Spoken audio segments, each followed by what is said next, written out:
You just hosted both a telephone town hall and an in-person town hall in Spokane. What did you hear from the people? Well, it was a great opportunity to hear from the people. Representative Kevin Parker and myself spent over an hour answering questions in the forum and a considerable piece of time after that talking to individual people about the issues that were brought up. We heard a lot about healthcare costs. People are seriously concerned about not just access to healthcare, but the increased cost of healthcare under the Health Care Act that are inconsistent with the intent of Health Care Act, is to bring costs down and to make healthcare available to the people on a more wide basis. It doesn't seem to be working well. The medical school got a lot of playtime. It was kind of interesting to find out some of the people had slight reservations about the WAMI program versus WSU, establishing medical school. But everybody finally figured out that both programs are necessary to Spokane, and having both programs established and developed further in Spokane would be a great boon to town as a matter of economic development, a matter of establishing residencies, and just the use of resources that are so readily available from our huge medical community that we currently have that would be a benefit to both schools. We talked about the transportation tax. We kind of started off talking about that. And my legislative assistant, Josh Kearns, has taken 3 separate surveys over the last couple of years here. And the high water mark was this time with a 39% approval for the gas tax. We asked the people of Spokane if, in fact, all the large projects that we promised were guaranteed to Spokane, would you vote for the gas tax? And only 39% said yes, but 18% of the people said that yes with a qualifier, which is interesting to show that it's really timed completely with or without any sort of a revenue enhancement and additional gas tax. People of Spokane are frustrated, and our whole region are frustrated by not getting those projects that we've been waiting so long for and everybody else on the west side has had, and they've used up and they've rebuilt, and we're yet to get ours. So that was the message we received, was the frustration and the lack of projects. Department of Early Learning and their attempt to insert themselves in the early education mandate for private daycares out there was really a point of contention. Both Representative Parker and myself made it very clear that neither one of us are supporters of that. We find out that there's a conflict of interest in that happening. They're attempting to establish early learning on the backs of private business and existing daycares out there. That's inappropriate to do so. And minimum wage is kind of the final issue we came up with. We were given a tutorial on a couple of different aspects. One, Representative Parker teaches economics at Whitworth University, and the questions were almost so basic as to allow both of us to play off of each other and address issues about, do people actually want to see some sort of an artificial inflation of minimum wage here for a couple of bucks more an hour, or would they like to see us really push hard and try and establish some sort of an industrial, institutional, supply chain based in the Spokane region that allows $25 to $30 an hour jobs, which is really what we're trying to accomplish. The House had a deadline for bills to move out of the House or be considered dead for the year. Which bills are you pleased made it through?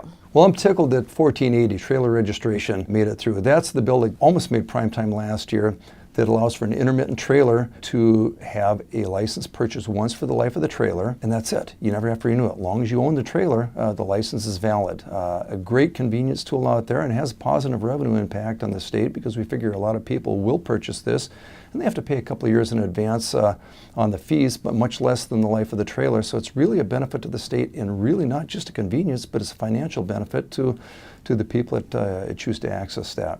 And also the WSU Medical School came into play. That was kind of interesting that did pass, and that passed resoundingly. But the reason it passed was because it didn't mandate the establishment of a medical school. What it did is it changed the 1917 statute that requires that only University of Washington as a state school can establish a medical school. Now, the real piece behind this that was interesting in the course of conversation had to do with the fact that a state with our population base should have about 400 medical school students. And we don't. Nowhere's near that out there, and we should have multiple medical schools relative to all the rest of the states in the country that have our population base or larger.